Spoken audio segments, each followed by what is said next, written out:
Hi all. അപ്പോൾ എല്ലാവരും net എക്സാമിൻ്റെ പ്രിപ്പറേഷൻസിലായിരിക്കും അല്ലേ? പ്രിപ്പറേഷനൊക്കെ ഒരുവിധം പൂർത്തിയായി എന്ന് വിശ്വസിക്കുന്നു. അപ്പോൾ ഇനി നമുക്കൊരു എസ്റ്റിമേറ്റ് ഒരു 30 days നമുക്കിനി നമ്മുടെ മുന്നിൽ ഈ ഒരു എക്സാമിന് വേണ്ടിയിട്ട് കാണും. സോ നമ്മളുടെ എക്സാമിൻ്റെ ഡേറ്റ്, ടെൻറ്റേറ്റീവ് ആയിട്ടുള്ള ഡേറ്റ്സ് ഓൾറെഡി വന്നു. അതേപോലെ തന്നെ നമുക്ക് രജിസ്റ്റർ ചെയ്യാനുള്ള ടൈമും ഇപ്പോൾ ഈ ഒരു ടൈമാണ് അല്ലേ, എല്ലാവരും രജിസ്ട്രേഷൻ ചെയ്യാനുള്ളൊരു വിൻഡോ ഓപ്പൺ ആയിട്ടുണ്ട്. അപ്പോൾ ഇനിയുള്ള ഒരു 30 ദിവസം കൊണ്ട് നിങ്ങൾക്ക് എത്രത്തോളം പഠിച്ച് ഈ ഒരു എക്സാം ക്രാക്ക് ചെയ്യാൻ പറ്റും, ഒരു 30 days സൂപ്പർ സ്റ്റഡി പ്ലാൻ ആണ് നമ്മൾ ഡിസ്കസ് ചെയ്യാനായിട്ട് പോകുന്നത്. അപ്പോൾ നമുക്കറിയാം 30 ദിവസം കൊണ്ട് പഠിച്ചാൽ നെറ്റ് എക്സാം ക്രാക്ക് ചെയ്യാൻ പറ്റുമോ എന്നൊരു ചോദ്യം നിങ്ങൾ ചോദിച്ചാൽ അത് നമ്മൾ എങ്ങനെ പഠിക്കുന്നു എന്നതിനെ ഡിപ്പെൻഡ് ചെയ്തിരിക്കും.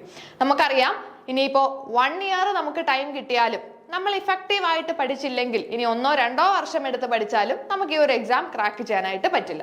പക്ഷേ ഒരു 30 days അല്ലെങ്കിൽ ഒരു ഞാൻ പറയാം ഒരു 3 months അല്ലെങ്കിൽ ഒരു 2 months ഒക്കെ കൊണ്ട് നമ്മൾ ഇഫക്റ്റീവ് ആയിട്ട് അല്ലെങ്കിൽ എക്സാം ഓറിയന്റഡ് ആയിട്ട് കൺസിസ്റ്റന്റ് ആയിട്ട് പഠിച്ചാൽ, പഠിക്കേണ്ട രീതിയിൽ പഠിച്ചാൽ ഉറപ്പായിട്ടും ഈ ഒരു എക്സാം ക്രാക്ക് ചെയ്യാനും പറ്റും.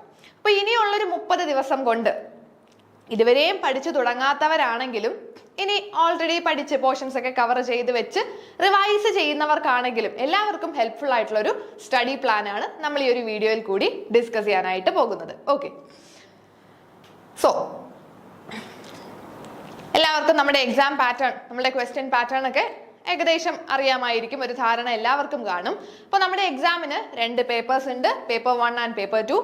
പേപ്പർ 1 എന്ന് പറയുന്നത് teaching aptitude and research aptitude അല്ലേ, നമ്മുടെ ജനറൽ പേപ്പർ ആണ്, എല്ലാവർക്കും കോമൺ ആയിട്ടുള്ള പേപ്പർ ആണ് പേപ്പർ 1. പേപ്പർ 2 കൊമേഴ്സിനെ പറ്റിയിട്ടാണ് ഞാൻ ഈ ഒരു വീഡിയോയിൽ ഡിസ്കസ് ചെയ്യുന്നത്. നമ്മളുടെ കോമേഴ്സ് സ്റ്റുഡൻസിന് വേണ്ടിയിട്ടുള്ള ഒരു സ്റ്റഡി പ്ലാൻ ആണ് ഈ ഒരു വീഡിയോയുടെ ലക്ഷ്യം. അപ്പോൾ പേപ്പർ 2 കോമേഴ്സ്, ഇനി നിങ്ങൾ ഏതാണോ സ്പെസിഫൈ ചെയ്തിരിക്കുന്നത് അതായിരിക്കും നിങ്ങളുടെ പേപ്പർ 2 സബ്ജക്ട് എന്ന് പറയുന്നത്. ഓക്കെ, സോ നമ്മുടെ എക്സാം പാറ്റേണിനെ പറ്റിയിട്ടും നിങ്ങളോട് ഇനിയും പറഞ്ഞു തരേണ്ട ആവശ്യമില്ല. എന്നാലും ഇനി ഫസ്റ്റ് ടൈം എക്സാം എഴുതുന്നവർക്ക് കൂടി ഹെൽപ്ഫുൾ ആകട്ടെ എന്ന് കരുതിയിട്ടാണ് ഞാൻ ഈ ഒരു എക്സാം പാറ്റേണും നിങ്ങൾക്ക് അവൈലബിൾ ആയിട്ട് വെച്ചിട്ടുള്ളത്. അപ്പൊ നമുക്ക് ഈ ഒരു എക്സാം പാറ്റേൺ നോക്കാം. പേപ്പർ 1 എല്ലാവർക്കും കോമൺ ആയിട്ടുള്ളതാണ്. പേപ്പർ 2 എന്ന് പറഞ്ഞാൽ സബ്ജക്ട് സ്പെസിഫിക് ആയിരിക്കും. ഇനി പേപ്പർ 1-ൽ നമ്മൾക്ക് 50 ക്വസ്റ്റ്യൻസ് ഉണ്ട്, പേപ്പർ 2-ൽ 100 ക്വസ്റ്റ്യൻസ് ആയിരിക്കും ചോദിക്കുക. ദെൻ 50 ക്വസ്റ്റ്യൻസ് എന്ന് പറയുമ്പോൾ എത്ര മാർക്കാണ്? 100 മാർക്ക്. ഒരു ക്വസ്റ്റ്യന് 2 മാർക്ക് വെച്ചിട്ടാണ് നമ്മൾക്ക് കിട്ടുന്നത്. സോ 50 ക്വസ്റ്റ്യൻ എന്ന് പറയുമ്പോൾ 100 മാർക്ക് ആയിരിക്കും. പേപ്പർ 2-ലേക്ക് വരുമ്പോൾ 100 ക്വസ്റ്റ്യൻസ് വിച്ച് മീൻസ് 200 മാർക്സ് ആയിരിക്കും നമുക്ക് കിട്ടുക. ദെൻ ഡ്യൂറേഷൻ ടോട്ടൽ 3 മണിക്കൂറാണ് നമ്മളുടെ എക്സാം. ഫസ്റ്റ് 1 hour നമ്മൾ പേപ്പർ 1-നും ദെൻ നെക്സ്റ്റ് 2 hours എന്ന് പറയുന്നത് പേപ്പർ 2-നും വേണ്ടിയിട്ടാണ് നമ്മൾ യൂട്ടിലൈസ് ചെയ്യേണ്ടത്. Okay, then question type MCQs ആണ്, നമ്മൾക്ക് മൾട്ടിപ്പിൾ ചോയ്സ് ക്വസ്റ്റ്യൻസ് ആണ് അല്ലേ, നമ്മൾക്ക് ഓപ്ഷൻസ് ഉണ്ട്. ഈ ഒരു ഓപ്ഷൻസിൽ നിന്ന് നമ്മൾ ചൂസ് ചെയ്താൽ മതി. ഇനി നെഗറ്റീവ് മാർക്കിംഗ്, നമ്മളുടെ ഈ ഒരു എക്സാമിനേഷന് നെഗറ്റീവ് മാർക്കിംഗ് ഇല്ല. Then marks as per correct answers, ഒരു കറക്റ്റ് ആൻസറിന് 2 മാർക്ക് വെച്ചായിരിക്കും നമ്മൾക്ക് കിട്ടുക. നമ്മളുടെ ഒരു എക്സാം പാറ്റേൺ എങ്ങനെയാണെന്ന് നിങ്ങൾക്കൊരു ധാരണ കിട്ടിയിട്ടുണ്ടാകും. ഓക്കെ, ഇനി നമുക്ക് നോക്കാം കുറച്ച് പ്രിപ്പറേഷൻ ടിപ്സ് ഞാൻ നിങ്ങൾക്കൊന്ന് തരാം. ഇനി ഇത് ഓൾറെഡി പഠിച്ചു കഴിഞ്ഞവർക്കാണെങ്കിലോ അല്ലെങ്കിൽ ഇപ്പോഴും പ്രിപ്പറേഷൻ നടന്നുകൊണ്ടിരിക്കുന്നവർക്കും ഇനി ഇതുവരെയും പഠിച്ചു തുടങ്ങിയിട്ടില്ലാത്തവർക്കും എല്ലാവർക്കും ഹെൽപ്ഫുൾ ആവുന്ന കുറച്ച് ടിപ്സ് ഞാൻ ഒന്ന് ഷെയർ ചെയ്യാം. B തറവ് with the syllabus and exam pattern. എപ്പോഴും നിങ്ങൾ സിലബസ് ആയിട്ട് തറാവായിട്ടിരിക്കുക, അതായത് സിലബസ് കൃത്യമായിട്ട് പഠിച്ചു വെച്ചേക്കുക. സിലബസ് 100% പറ്റുന്ന അത്രയും നിങ്ങൾ സിലബസിനെ കവർ ചെയ്യുക. Then create A study plan. നിങ്ങൾക്ക് അത് നിങ്ങളുടെ ഇഷ്ടമാണ്, ഓരോരുത്തർക്കും എങ്ങനെയാണോ പറ്റുക ആ തരത്തിലൊരു സ്റ്റഡി പ്ലാൻ നിങ്ങൾ ക്രിയേറ്റ് ചെയ്യണം. കാരണം നമ്മൾക്ക് ഓരോരുത്തർക്കും നമ്മുടെ ടൈമിങ്സ് ഡിഫറെൻ്റ് ആണ് അല്ലേ, അതുകൊണ്ട് എനിക്കൊരു പ്ലാൻ നിങ്ങൾക്ക് പറഞ്ഞു തരാനായിട്ട് പറ്റില്ല. ആ ഒരു ടൈം നിങ്ങൾ വേണം ഷെഡ്യൂൾ ചെയ്യാൻ. ഓരോരുത്തരുടെയും ഫ്രീ ടൈം വെച്ചിട്ട് അല്ലെങ്കിൽ നിങ്ങൾക്ക് എത്ര ടൈം അവൈലബിൾ ആയിട്ടുണ്ട് അല്ലെങ്കിൽ എക്സാമിന് വേണ്ടി നിങ്ങൾക്ക് എത്ര ടൈം മാറ്റി വെക്കാൻ പറ്റും എന്നതിനെ ഡിപ്പെൻഡ് ചെയ്ത് നിങ്ങളൊരു സ്റ്റഡി പ്ലാൻ പ്രിപ്പയർ ചെയ്യുക. Then utilising effective study materials choose ചെയ്യുമ്പോൾ ഇഫക്റ്റീവ് ആയിട്ടുള്ള മെറ്റീരിയൽസ് ചൂസ് ചെയ്യുക. അതായത് നമ്മൾക്ക് ആവശ്യമുള്ള കാര്യങ്ങൾ മാത്രം പഠിച്ചാൽ മതി. ഒരുപാട് ഡീപ്പായിട്ട് പോകേണ്ട സ്ഥലങ്ങളിൽ നിങ്ങൾ ഡീപ്പായിട്ട് പഠിക്കുക, അല്ലാത്തടത്ത് നിങ്ങൾ എന്താണ് ഒരു ഓവറോൾ വ്യൂ മാത്രം അറിഞ്ഞിരുന്നാലായിട്ട് മതി. Then time management and mock test വളരെ ഇമ്പോർട്ടൻ്റ് ആണ്. ടൈം മാനേജ്മെന്റ് നിങ്ങൾ എപ്പോഴും നമ്മളുടെ എക്സാം എന്ന് പറയുന്നത് 3 hours മാത്രമേ നമുക്ക് ടൈം ഉള്ളൂ. ഈ ടൈമിനുള്ളിൽ നമ്മൾ കംപ്ലീറ്റ് ക്വസ്റ്റ്യൻസും ചെയ്ത് കഴിഞ്ഞിരിക്കണം.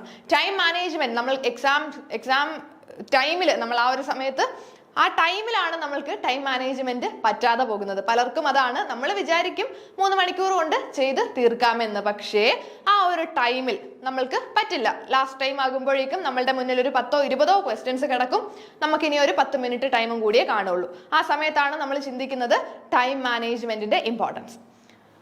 Revision and concept clarity.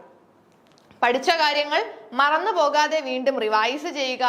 ഓരോ കോൺസെപ്റ്റ് നിങ്ങൾ കാണാതെ പഠിക്കുകയല്ല. നെറ്റ് എക്സാമിന് നമ്മൾ ഒരിക്കലും ഒരു ബൈ ഹാർട്ട് ആയിട്ടൊന്നും പഠിച്ചു വെക്കേണ്ട ആവശ്യമില്ല.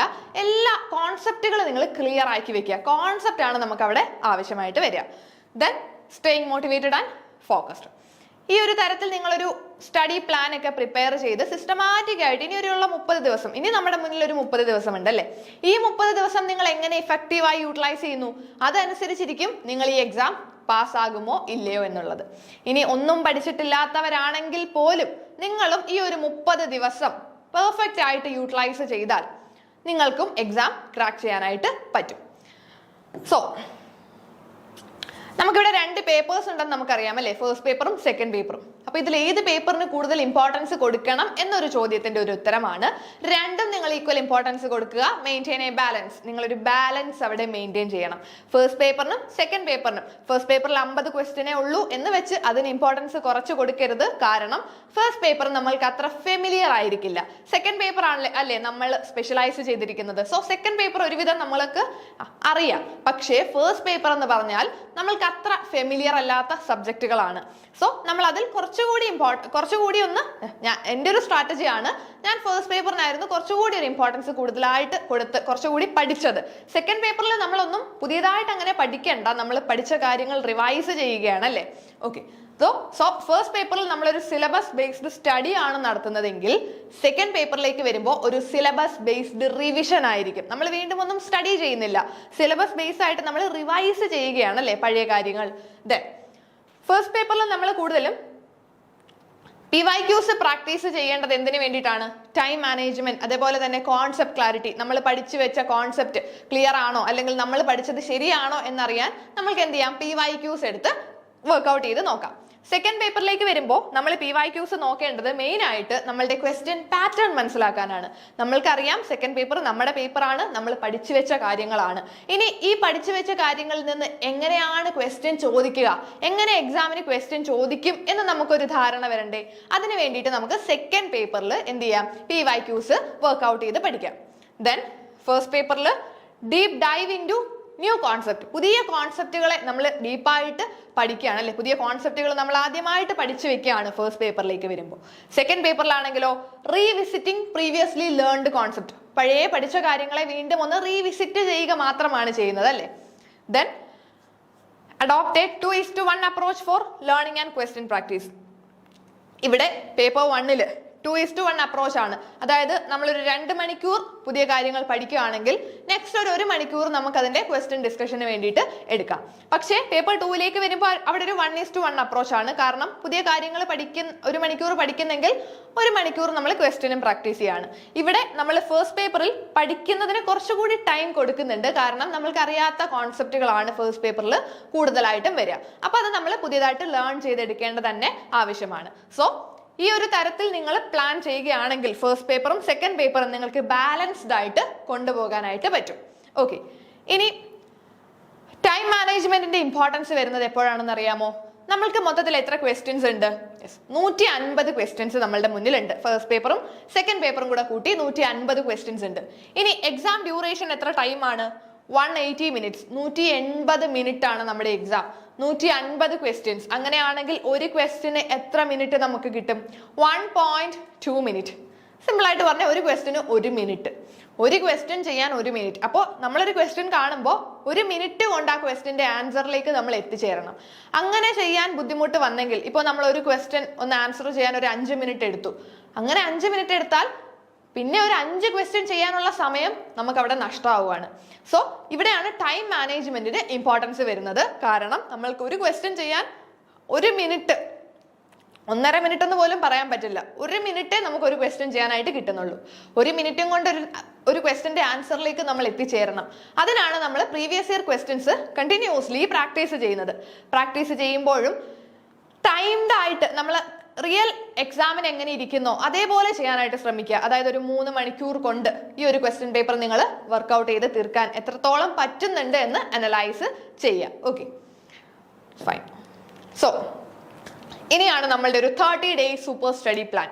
അതായത് നമ്മുടെ മുന്നിൽ ഇന്ന് മുതൽ നിങ്ങൾ പഠിച്ചു തുടങ്ങിയാൽ ഇനി നമ്മുടെ മുന്നിൽ ഒരു 30 ദിവസം, ഹാർഡ്ലി ഒരു 30 days നമ്മുടെ മുന്നിൽ കാണും.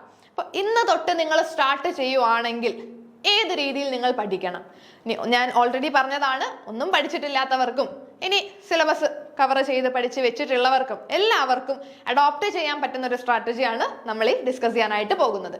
അപ്പൊ ഇന്ന് മുതൽ നിങ്ങൾ സ്റ്റാർട്ട് ചെയ്യുകയാണെങ്കിൽ ഇന്ന് തൊട്ടുള്ള 30 ദിവസം കൊണ്ട് എങ്ങനെ ഈ ഒരു 30 ദിവസത്തിനെ എഫക്റ്റീവായി നിങ്ങൾക്ക് യൂട്ടിലൈസ് ചെയ്യാം. അപ്പോൾ ഈ ഒരു വീഡിയോ കാണുമ്പോൾ നിങ്ങൾ നല്ല മോട്ടിവേറ്റഡ് ആകും, പഠിക്കണമെന്ന് തോന്നും. ഇപ്പോൾ തന്നെ നിങ്ങളുടെ ടെക്സ്റ്റും ബുക്കുകളും ഒക്കെ എടുത്തു വെക്കും. കുറച്ചു നേരം കഴിഞ്ഞ് അല്ലെങ്കിൽ ഇന്നത്തെ ഒരു ദിവസം കഴിഞ്ഞ് നാളെ ആവുമ്പോഴേക്ക് ഇതിന്റെ ചൂട് പോകരുത്. Consistency is the key. Consistency ആണ് വളരെ ഇമ്പോർട്ടന്റ് ആയിട്ട് നിങ്ങൾക്ക് വേണ്ടത്. ഇന്ന് തൊട്ടുള്ള ഒരു 30 ദിവസം കൺസിസ്റ്റന്റ് ആയിട്ട് നിങ്ങളൊന്ന് പഠിച്ചു നോക്കിക്കേ, ഉറപ്പായിട്ടും ഈ എക്സാം നിങ്ങൾക്ക് ക്രാക്ക് ചെയ്യാനായിട്ട് പറ്റും. അതായത് ഈ 30 ദിവസം ഇന്ന് മുതൽ നിങ്ങൾ തുടങ്ങുകയാണെങ്കിൽ ഓരോ ദിവസവും ഇതേ ഇൻട്രസ്റ്റോട് കൂടി ഇതേ മോട്ടിവേഷനോട് കൂടി തന്നെ പഠിക്കാനിരിക്കുക. അങ്ങനെയാണെങ്കിൽ വരുന്ന 30 ദിവസം കൊണ്ട് നിങ്ങൾക്ക് ഒരുവിധം എക്സാം ക്രാക്ക് ചെയ്യാനായിട്ട് ഒരുവിധം നിങ്ങൾക്ക് പഠിച്ചെടുക്കാനായിട്ട് പറ്റും. സോ നമുക്ക് ഈ ഒരു 30 days സൂപ്പർ സ്റ്റഡി പ്ലാൻ ഒന്ന് നോക്കാം അല്ലേ? ഓക്കെ, ഫസ്റ്റ് 10 days, ഇന്ന് തൊട്ടുള്ള ഒരു 10 ദിവസം, ആദ്യത്തെ 10 ദിവസം നിങ്ങൾ എന്താ ചെയ്യേണ്ടത്? Foundation and concept building. First ഇന്ന് തൊട്ടുള്ള 10 ദിവസം നിങ്ങൾ ചെയ്യേണ്ടത്, ഒരു ഫസ്റ്റ് സ്റ്റെപ്പായിട്ട് ചെയ്യേണ്ടത് ഒരു ഫൗണ്ടേഷൻ ക്രിയേറ്റ് ചെയ്യാം. ഒറ്റയടിക്ക് ചാടി കയറി ക്വസ്റ്റ്യൻ ഡിസ്കഷനിലേക്ക് അല്ലെങ്കിൽ ക്വസ്റ്റ്യൻ വർക്കൗട്ടിലേക്ക് പോയാൽ ഒന്നും അറിയില്ല അല്ലേ? നമ്മൾ ആ ക്വസ്റ്റ്യൻ കാണുമ്പോൾ തന്നെ ഡീമോട്ടിവേറ്റഡ് ആയി പോകും. അങ്ങനെ ചെയ്യാതെ ഒരു ഫസ്റ്റ് സ്റ്റെപ്പായിട്ട് ഇന്ന് തൊട്ടുള്ള ഒരു 10 ദിവസം നിങ്ങൾ എന്ത് ചെയ്യണം? നിങ്ങളുടെ സിലബസ് കവർ ചെയ്യുക. മാക്സിമം സിലബസ് കവർ ചെയ്യാനായിട്ട് ശ്രമിക്കുക. സോ ഈ ഒരു സിലബസ് കവറേജിന് വേണ്ടിയിട്ട് നമുക്ക് എന്തൊക്കെ യൂസ് ചെയ്യാം? ക്വസ്റ്റ്യൻ പാറ്റേൺ മനസ്സിലാക്കി അതനുസരിച്ച്, അല്ലെങ്കിൽ നമ്മളുടെ സിലബസ് നമ്മളുടെ വെബ്സൈറ്റിലുണ്ട്. സിലബസ് നിങ്ങൾ ഡൗൺലോഡ് ചെയ്ത് ഈ ഒരു സിലബസ് അനുസരിച്ച് കൃത്യമായിട്ട് യൂണിറ്റുകൾ പഠിക്കുക. ഇപ്പോൾ ഞാൻ നെറ്റ് കൊമേഴ്സിനെ പറ്റിയിട്ടാണ് പറയുന്നത്. അപ്പോൾ നമ്മളുടെ നെറ്റ് കൊമേഴ്സിൽ പേപ്പർ 2 10 യൂണിറ്റുകൾ ഉണ്ടല്ലേ? 10 യൂണിറ്റുകളാകുമ്പോൾ ഓരോ യൂണിറ്റിലും എന്തൊക്കെയാണ് പഠിക്കേണ്ടത്, ഓരോ യൂണിറ്റിന്റെയും കോർ ഏരിയാസ് പഠിക്കാനുള്ള ടൈമേ നമുക്കിനി ഉള്ളൂ. കംപ്ലീറ്റ് കവർ ചെയ്ത് പോകാനുള്ള ടൈം നമുക്കില്ല. അപ്പോൾ ഓരോന്നിലും ഏതൊക്കെയാണ് ഇമ്പോർട്ടൻ്റ് ആയിട്ടുള്ളത് എന്ന് മനസ്സിലാക്കി, അത് മനസ്സിലാക്കാൻ നിങ്ങൾ എന്ത് ചെയ്യണം? പ്രീവിയസ് ഇയർ ക്വസ്റ്റ്യൻസ് നോക്കുക. പ്രീവിയസ് ഇയർ ക്വസ്റ്റ്യൻസ് നോക്കുമ്പോൾ നമുക്കൊരു ഐഡിയ കിട്ടും എവിടെ നിന്നൊക്കെയാണ് കൂടുതൽ ക്വസ്റ്റ്യൻസ് ചോദിക്കുക, കോർ ഏരിയാസിനെ പറ്റിയിട്ടൊരു ധാരണ കിട്ടും. അപ്പോൾ നിങ്ങൾ എന്ത് ചെയ്യുക? പ്രീവിയസ് ഇയർ ക്വസ്റ്റ്യൻസ് എടുത്തിട്ട് ആ ക്വസ്റ്റ്യൻ പാറ്റേൺ നോക്കി ഓരോ യൂണിറ്റിന്റെയും കോർ ഏരിയാസ് ഐഡന്റിഫൈ ചെയ്യുക. കോർ ഏരിയാസ് ഞാൻ നെക്സ്റ്റ് സ്ലൈഡ്സിലായിട്ട് നിങ്ങളോട് ഡിസ്കസ് ചെയ്യുന്നുണ്ട്. സോ കോർ ഏരിയാസ് മനസ്സിലാക്കി അത് നിങ്ങൾ പ്രോപ്പർ ആയിട്ട് പഠിക്കുക. അപ്പൊ ആ ഒരു സിലബസ് കവറേജ് ആണ് ഫസ്റ്റ് 10 days നിങ്ങൾ ചെയ്യേണ്ടത്. ഫസ്റ്റ് 10 days കൊണ്ട് എത്രത്തോളം കവർ ചെയ്യാമോ അത്രയും നിങ്ങൾ സിലബസിനെ ഡീപ്പായിട്ട് പഠിക്കുക. സിലബസ് പഠിച്ചു കഴിഞ്ഞാൽ തന്നെ നമുക്ക് ഒരുവിധം കട്ട് ഓഫിലേക്കൊക്കെ കടക്കാനായിട്ട് പറ്റും. സിലബസ് കൃത്യമായിട്ട് പഠിക്കണം. So understand the question pattern, maximum syllabus coverage, focus on understanding key concept and fundamentals. ഓരോ കോൺസെപ്റ്റുകളും കൃത്യമായിട്ട് പഠിച്ചു വെക്കുക. ക്വസ്റ്റ്യൻ പാറ്റേൺ അനുസരിച്ച് സിലബസ് കൃത്യമായിട്ട് പഠിക്കുക, മാക്സിമം പഠിക്കുക. അപ്പോൾ ആദ്യത്തെ ഒരു 10 ദിവസം നിങ്ങൾ എന്ത് ചെയ്യുക? ഇനിയിപ്പോൾ ഈ 10 ദിവസം എങ്ങനെ പഠിക്കണം? ഓരോ ദിവസവും നിങ്ങൾക്ക് ഒരു ദിവസം ഫുള്ള് നിങ്ങൾക്ക് പഠിക്കാൻ കിട്ടുന്നുണ്ടെങ്കിൽ അത്രയും ബെനഫിഷ്യൽ ആയിരിക്കും. 10 ദിവസമുണ്ട്, ഓരോ ദിവസവും ഓരോ യൂണിറ്റ് വെച്ച് നിങ്ങൾക്ക് പഠിച്ചു പോകാം. അത് എത്രത്തോളം പ്രാക്ടിക്കൽ ആണ് എന്ന് എന്നോട് ചോദിച്ചാൽ യെസ്, നിങ്ങൾ കുറച്ച് മുന്നേ പഠിച്ചു തുടങ്ങേണ്ടതാണ്. ഇനി ഒന്നും പഠിച്ചു തുടങ്ങിയിട്ടില്ലാത്തവർക്കായിട്ടാണ് പറയുന്നത്. ഒരു ദിവസം ഒരു യൂണിറ്റിന്റെ ഏറ്റവും ഇമ്പോർട്ടന്റ് ഏരിയാസ് ഏതൊക്കെയാണെന്ന് മനസ്സിലാക്കി ആ കോൺസെപ്റ്റുകളൊക്കെ ഒന്ന് മാർക്ക് ചെയ്ത് വെച്ച് ഗ്രാസ്പ് ചെയ്തെടുക്കാനായിട്ട് ശ്രമിക്കുക. അപ്പോൾ ആദ്യത്തെ ഒരു 10 ദിവസം നിങ്ങൾ കംപ്ലീറ്റ്ലി സിലബസ് പഠിക്കാനായിട്ട് മാറ്റിവെക്കുക. ഓക്കെ, ഇനി നെക്സ്റ്റ് 10 days, പിന്നെയുള്ള ഒരു 10 ദിവസം. അപ്പൊ ആദ്യത്തെ 10 ദിവസം നമ്മൾ സിലബസ് പഠിച്ചു. ഇനിയുള്ള 10 ദിവസം നമ്മൾ എന്താ ചെയ്യേണ്ടത്? Apply and practice. പഠിച്ചു വെച്ച കാര്യങ്ങൾ നമ്മൾക്ക് എത്രത്തോളം അപ്ലൈ ചെയ്യാൻ പറ്റുന്നുണ്ട്, അവിടെയാണ് ക്വസ്റ്റ്യൻ പ്രാക്ടീസുകൾ വരുന്നത്. മാക്സിമം മോക്ക് ടെസ്റ്റുകൾ എടുക്കുക. നിങ്ങൾ പഠിച്ചു വെച്ച കാര്യങ്ങളൊക്കെ നിങ്ങൾക്ക് അപ്ലൈ ചെയ്യാനായിട്ട് പറ്റുന്നുണ്ടോ? ഇപ്പൊ നിങ്ങളൊരു കോൺസെപ്റ്റ് പഠിച്ചു, അതിനെ റിലേറ്റഡ് ആയിട്ടുള്ള ഒരു ചോദ്യം വന്നാൽ അത് നിങ്ങൾക്ക് ആൻസർ ചെയ്യാൻ പറ്റുന്നുണ്ടോ എന്ന് മനസ്സിലാക്കാനാണ് നമ്മൾ ഈ ഒരു പ്രാക്ടീസ് ക്വസ്റ്റ്യൻസ് ചെയ്യുന്നത്. സോ ഇവിടെ നിങ്ങൾ എന്ത് ചെയ്യണം? Solve advanced problems and take practice test. Then review weak areas and focus on time management. Time മാനേജ്മെന്റും കൃത്യമായിട്ട് പഠിക്കണം. അപ്പൊ ഈ പ്രാക്ടീസ് ടെസ്റ്റുകൾ ചെയ്യുമ്പോൾ നമുക്ക് മനസ്സിലാകും നമ്മളുടെ വീക്ക് ഏരിയാസ്, നമ്മൾ പഠിച്ചു വെച്ചിട്ട് നമുക്ക് തെറ്റിപ്പോകുന്നത് എവിടെ നിന്നാണ്, ഏതൊക്കെ ടൈപ്പ് ക്വസ്റ്റ്യൻസ് ആണ് നമുക്ക് ചെയ്യാൻ ബുദ്ധിമുട്ട് വരുന്നത്, ഇങ്ങനെയുള്ള കാര്യങ്ങളെ പറ്റി ഒരു ധാരണ കിട്ടും. ആ ഒരു വീക്ക് ഏരിയാസ് മനസ്സിലാക്കാം. അതേപോലെ തന്നെ ടൈം മാനേജ്മെന്റ്, നമ്മൾ നേരത്തെ പറഞ്ഞതുപോലെ 180 മിനിറ്റ്സ് നമ്മുടെ മുന്നിൽ ഉണ്ടെങ്കിൽ ആ ടൈമിനുള്ളിൽ നമ്മൾക്ക് ഈ 150 ക്വസ്റ്റ്യൻസും ചെയ്തു തീർക്കാൻ പറ്റുന്നുണ്ടോ എന്ന് കൂടി ഒന്ന് ക്ലിയർ ആയിട്ട് മനസ്സിലാക്കുക. അതിനുവേണ്ടി നിങ്ങൾ ഇത്രയും ടൈമിൽ തന്നെ ചെയ്തു തീർക്കാൻ ശ്രമിക്കുക. 3 മണിക്കൂർ നിങ്ങൾ തന്നെ സെറ്റ് ചെയ്ത് വെച്ചിട്ട് ആ ഒരു 3 മണിക്കൂർ കൊണ്ട് ഒരു ക്വസ്റ്റ്യൻ പേപ്പറിനെ ചെയ്തു തീർക്കാനായിട്ട് പറ്റുന്നുണ്ടോ എന്നും കൂടി പ്രാക്ടീസ് ചെയ്യുക. അപ്പോൾ ഫസ്റ്റ് 10 ഡേയ്സ് നമ്മൾ സിലബസ് പഠിച്ചു. പിന്നെയുള്ള 10 ദിവസം പഠിച്ചു വെച്ച കാര്യങ്ങൾ നമുക്ക് അപ്ലൈ ചെയ്യാൻ പറ്റുന്നുണ്ടോ എന്ന് മനസ്സിലാക്കാൻ ക്വസ്റ്റ്യൻസ് പ്രാക്ടീസ് ചെയ്തു. മാക്സിമം മോക്ക് ടെസ്റ്റുകൾ എടുക്കുക. നമ്മളുടെ ഐപ്ലസിന്റെ എയിം JRF ടെസ്റ്റ് സീരീസിലൊക്കെ ഒരുപാട് ക്വസ്റ്റ്യൻസ് നിങ്ങൾക്ക് കിട്ടും. അപ്പൊ ഈ ക്വസ്റ്റ്യൻസ് ഒക്കെ മാക്സിമം നിങ്ങൾ വർക്ക്ഔട്ട് ചെയ്ത് പഠിക്കാം. ഓക്കെ, ദെൻ പിന്നെയുള്ള ലാസ്റ്റ് 30 ഡേയ്സ് നമ്മളുടെ എക്സാമിനോട് ലാസ്റ്റ് 10 ഡേയ്സ് എക്സാമിനോട് അടുത്തുള്ള ലാസ്റ്റ് 10 ഡേയ്സിൽ എന്താ ചെയ്യേണ്ടത്? Revision and mock test. അവിടെയും നിങ്ങൾ ഇമ്പോർട്ടൻസ് കൊടുക്കേണ്ടത് റിവിഷൻ. ഈ പഠിച്ചു വെച്ച കാര്യങ്ങളൊക്കെ ഓർമ്മയിൽ ഉണ്ടോയെന്ന് ചെക്ക് ചെയ്യണ്ടേ? അപ്പൊ എന്ത് ചെയ്യുക? റിവൈസ് ചെയ്യുക. പഠിച്ച കാര്യങ്ങൾ റിവൈസ് ചെയ്യുക. വീണ്ടും നമ്മളുടെ പ്രീവിയസ് ഇയർ ക്വസ്റ്റ്യൻ പേപ്പേഴ്സ് എടുത്ത് ചെയ്ത് പഠിക്കുക. ഓക്കെ, സോ ഇവിടെ നിങ്ങൾ revise key concept and formulas, take full length mock test under exam conditions. Proper exam കണ്ടീഷൻസിൽ തന്നെ കറക്റ്റ് 3 മണിക്കൂറിൽ നമ്മളുടെ എക്സാം തീരുന്ന രീതിയിൽ നിങ്ങൾ മോക്ക് ടെസ്റ്റുകൾ ചെയ്യുക. Then focus on final revision and mental preparation. Final revision, നിങ്ങൾ വീണ്ടും പഠിച്ച കാര്യങ്ങളെ ഒന്ന് റിവൈസ് ചെയ്യുക. ഇത്രയും ദിവസം കൊണ്ട് നിങ്ങൾക്ക് എന്തെങ്കിലുമൊക്കെ ഒന്ന് പഠിച്ചു വെക്കാൻ പറ്റുമല്ലോ അല്ലേ? യെസ്. അപ്പോൾ ഈ ഒരു 30 ദിവസം നിങ്ങൾ എങ്ങനെ യൂട്ടിലൈസ് ചെയ്യുന്നു, അല്ലെങ്കിൽ ഈ ആദ്യത്തെ ഒരു 20 ദിവസം നിങ്ങൾ പഠിച്ചു വെച്ച കാര്യങ്ങളെ ബാക്കി ലാസ്റ്റ് 10 ഡേയ്സ് കൊണ്ട് നിങ്ങൾ വീണ്ടും ഓർത്തെടുക്കാനായിട്ട് ശ്രമിക്കുകയാണ്. അപ്പോൾ നിങ്ങൾ പഠിച്ച കാര്യങ്ങളൊക്കെ ഒന്നുകൂടി റിവൈസ് ചെയ്യുക. മറന്നു പോകുന്ന കാര്യങ്ങൾ, ഇപ്പോൾ നമ്മുടെ കൊമേഴ്സിലാണെങ്കിൽ അക്കൗണ്ടിങ് സ്റ്റാൻഡേർഡുകളൊക്കെ നമ്മൾ ഒരു വട്ടം പഠിച്ചു വെച്ചിട്ട് എക്സാം എടുക്കുമ്പോൾ ചിലപ്പോൾ നമ്മളതൊക്കെ മറന്നു പോകാം. അപ്പൊ അങ്ങനെയുള്ള കാര്യങ്ങൾ, മറന്നു പോകുന്ന കാര്യങ്ങളൊക്കെ വീണ്ടും ഒന്നുകൂടി എടുത്ത് വായിച്ചു നോക്കി റിവൈസ് ചെയ്ത് കൃത്യമായിട്ട് ഓർത്തിരിക്കുക. സോ ഈ ഒരു തരത്തിൽ ഈ ഒരു 30 ഡേയ്സിനെ നിങ്ങൾ ഷെഡ്യൂൾ ചെയ്താൽ ഉറപ്പായിട്ട് നിങ്ങൾക്കും ഈ ഒരു എക്സാം ക്രാക്ക് ചെയ്യാനായിട്ട് പറ്റും. അത് നമ്മൾ എങ്ങനെ പഠിക്കുന്നു, അല്ലെങ്കിൽ നമ്മൾ ആ ടൈം എങ്ങനെ യൂട്ടിലൈസ് ചെയ്യുന്നു എന്നതുപോലെ ഇരിക്കും. ഞാൻ നിങ്ങൾക്ക് അതിനൊരു ഔട്ട്ലൈൻ ആണ് ഇട്ട് തന്നത്. 30 ദിവസത്തിനെ നിങ്ങൾ എങ്ങനെ യൂസ് ചെയ്യണമെന്ന് ഞാൻ പറഞ്ഞു തന്നു. ഇനി അത് യൂസ് ചെയ്യുന്നുണ്ടോ ഇല്ലയോ, അത് it depends on you. So നിങ്ങൾ എന്ത് ചെയ്യുക? കൃത്യമായിട്ട് ഈ ഒരു 30 ദിവസം യൂട്ടിലൈസ് ചെയ്യുക. ഇനിയുള്ള 30 ദിവസം എങ്കിലും, ഇത്രയും നാള് നിങ്ങളത് യൂട്ടിലൈസ് ചെയ്തില്ലെങ്കിലും ഇനിയും നമ്മുടെ മുന്നിലൊരു 30 ദിവസം സമയമുണ്ട്. ഈ ഒരു ടൈം നിങ്ങൾ കൃത്യമായിട്ട് യൂട്ടിലൈസ് ചെയ്യുക. ഓക്കെ, സോ ഇനി ഞാൻ ആദ്യം പറഞ്ഞതുപോലെ ആദ്യത്തെ 10 ദിവസം നമ്മൾ സിലബസ് പഠിക്കുകയാണ് അല്ലേ? അപ്പൊ ആദ്യത്തെ 10 ദിവസം നമ്മൾ സിലബസ് പഠിക്കുമ്പോൾ എന്തൊക്കെ കാര്യങ്ങൾ പഠിക്കണം, ഓരോ യൂണിറ്റിന്റെയും കീ ഏരിയാസ് ഞാൻ നിങ്ങൾക്കൊന്ന് ഷെയർ ചെയ്യാം. അപ്പോൾ നമുക്ക് ഇനിയുള്ള ടൈം എന്ന് പറയുന്നത് എല്ലാം പഠിക്കാനുള്ള സമയമില്ല. കംപ്ലീറ്റ് സിലബസും കവർ ചെയ്ത് ഡീപ്പായിട്ട് പഠിച്ചു പോകാൻ ടൈം ഇല്ല അല്ലേ? യെസ്. പിന്നെ എന്ത് ചെയ്യാം? ഫോക്കസ് ഏരിയാസിൽ മാത്രം, അല്ലെങ്കിൽ ഇമ്പോർട്ടന്റ് ഏരിയാസിൽ മാത്രം ഫോക്കസ് ചെയ്ത് പോവുക. അതിനുള്ള ടൈമേ ഇനി നമ്മുടെ മുന്നിലുള്ളൂ.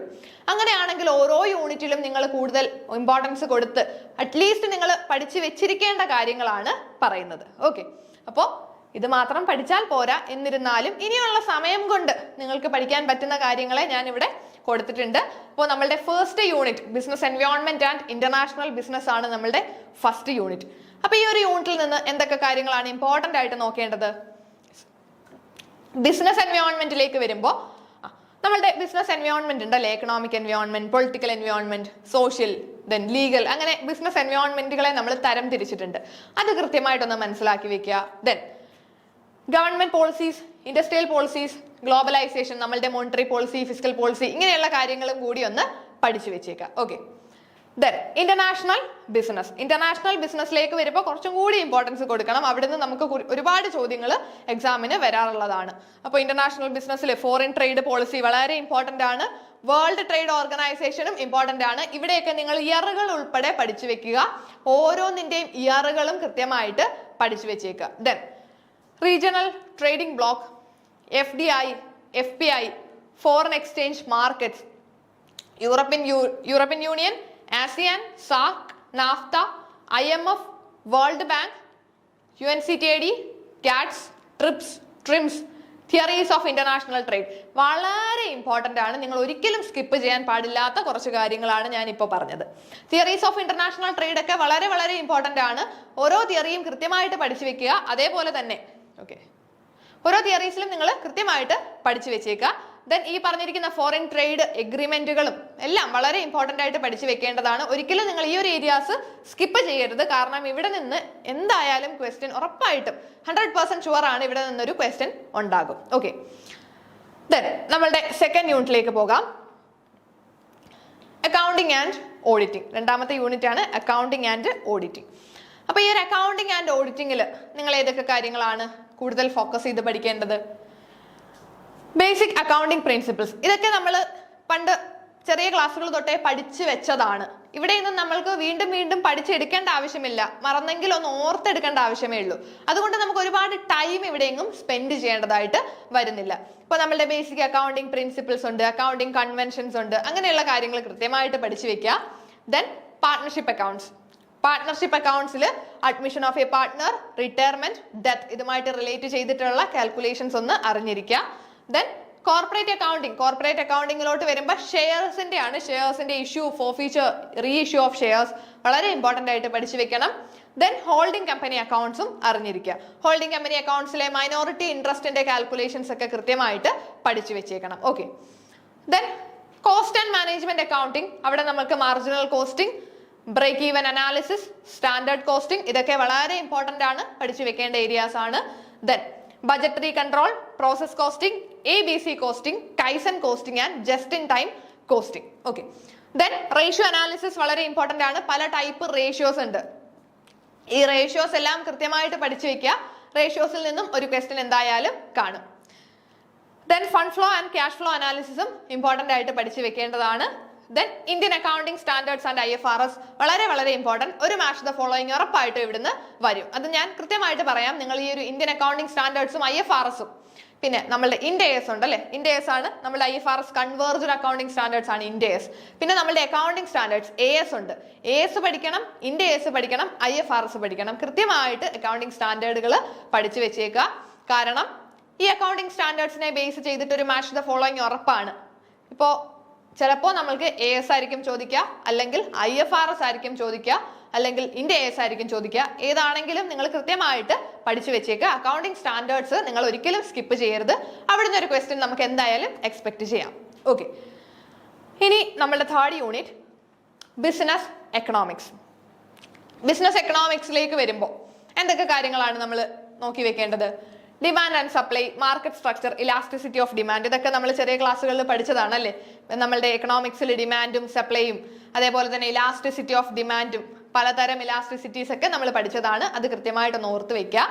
Then consumer behaviour, utility analysis, indifference curve analysis, then law of variable proportions, law of returns to scale. ഇതെല്ലാം നിങ്ങൾക്ക് എക്കണോമിക്സ് ഒക്കെ ആകുമ്പോൾ നമ്മൾ പഠിച്ചു വെച്ചാൽ അതിൽ നിന്ന് തന്നെ ചോദിക്കും. നമുക്ക് അധികം കൺഫ്യൂസിങ് ആകത്തില്ല, അല്ലെങ്കിൽ പുറത്തു നിന്നൊന്നും അധികം ചോദിക്കാൻ ചാൻസ് ഇല്ല. നമ്മൾ പഠിച്ചു വെക്കുന്ന കാര്യങ്ങളായിരിക്കും ചോദിക്കുക.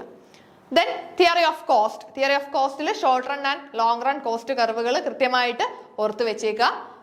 പ്രൈസ് ഡിറ്റർമിനേഷൻ ഉണ്ട് ഡിഫറെന്റ് മാർക്കറ്റ് ഫോംസ്. പല മാർക്കറ്റ് ഫോംസുകൾ നമ്മൾ പഠിച്ചതാണ് അല്ലേ. മൊണോപ്പൊളി, മൊണോപ്പൊളിസ്റ്റിക്, ഒളിഗോപ്പൊളി, അങ്ങനെ പല മാർക്കറ്റ് ഫോംസ് നമുക്കറിയാം. അപ്പോൾ ഈ ഒരു പല മാർക്കറ്റ് ഫോംസിലുള്ള പ്രൈസ് ഡിറ്റർമിനേഷൻസ് കൃത്യമായിട്ട് പഠിച്ചു വെക്കുക. ദെൻ പ്രൈസിംഗ് സ്ട്രാറ്റജിയും വളരെ ഇമ്പോർട്ടന്റ് ആണ്. പല പ്രൈസിംഗ് സ്ട്രാറ്റജീസ് ഉണ്ട്. Skimming pricing, penetration pricing, peak load pricing എന്നൊക്കെ പറഞ്ഞ് പല സ്ട്രാറ്റജീസ് നമുക്കുണ്ട്. അപ്പൊ ഈ ഒരു പ്രൈസിംഗ് സ്ട്രാറ്റജീസിനെ പറ്റിയിട്ടും കൃത്യമായിട്ട് പഠിച്ചു വെച്ചേക്കുക. ഓക്കെ, ഇനി നമ്മളുടെ ഫോർത്ത് യൂണിറ്റ് ആണ് ബിസിനസ് ഫിനാൻസ്. ഫോർത്ത് യൂണിറ്റിലേക്ക് വരുമ്പോൾ ക്യാപിറ്റൽ സ്ട്രക്ചർ, അവിടെ working capital management, dividend decisions, dividend theories ഒക്കെ വളരെ ഇമ്പോർട്ടന്റ് ആണ്. ദെൻ ഫോറിൻ എക്സ്ചേഞ്ച് മാർക്കറ്റ്സിനെ പറ്റി പഠിക്കുക. ഇന്റർനാഷണൽ മാർക്കറ്റിൽ GDR-ഉം ADR-ഉം ഒക്കെ വളരെ ഇമ്പോർട്ടന്റ് ആയിട്ട് പഠിച്ചു വെച്ചേക്കുക. Then fifth unit business statistics and research methods. ഈ റിസർച്ച് നിങ്ങൾ ഓൾറെഡി ഫസ്റ്റ് പേപ്പറിലും പഠിക്കുന്നുണ്ട്, അതുകൊണ്ട് നിങ്ങൾക്കൊന്ന് ഓർത്തിരിക്കാം, വലിയ ബുദ്ധിമുട്ട് വരില്ല. ബിസിനസ് സ്റ്റാറ്റിസ്റ്റിക്സിൽ നിങ്ങൾക്ക് കാണാം measures of central tendency, measures of dispersion, പിന്നെ probability distributions, methods of sampling മെത്തേഡ്സും ഇവിടുന്ന് ഒരു ക്വസ്റ്റൻ എന്തായാലും വരും. സാമ്പിളിംഗ് മെത്തേഡ്സ് പഠിച്ചു വെച്ചേക്കുക. ഹൈപ്പോത്തസിസ് ടെസ്റ്റിംഗ്, പലതരം ടെസ്റ്റുകൾ ഉറപ്പായിട്ടും ചോദിക്കും, ടെസ്റ്റുകളും പഠിച്ചു വെച്ചേക്കുക. ഓക്കെ, ദെൻ 6th യൂണിറ്റ് ആണ് business management and HRM. Business management നമുക്കറിയാം. മാനേജ്മെന്റിന്റെ പല പ്രിൻസിപ്പിൾസ്, FW ടൈലറുടെയും ഹെൻറി ഫയലിന്റെയും ഒക്കെ പ്രിൻസിപ്പിൾസ് പഠിക്കുക. ഓർഗനൈസേഷൻ സ്ട്രക്ചർ, പിന്നെ മോട്ടിവേഷൻ തിയറീസ് ഉണ്ട്, ലീഡർഷിപ്പ് സ്റ്റൈൽസും ലീഡർഷിപ്പ് തിയറീസും, ഇതെല്ലാം വളരെ ഇമ്പോർട്ടന്റ് ആയിട്ട് പഠിച്ചു വെക്കുക. പെർഫോമൻസ് അപ്രൈസൽ ഇൻക്ലൂഡിംഗ് 360 ഡിഗ്രി വളരെ ഇമ്പോർട്ടന്റ് ആണ്.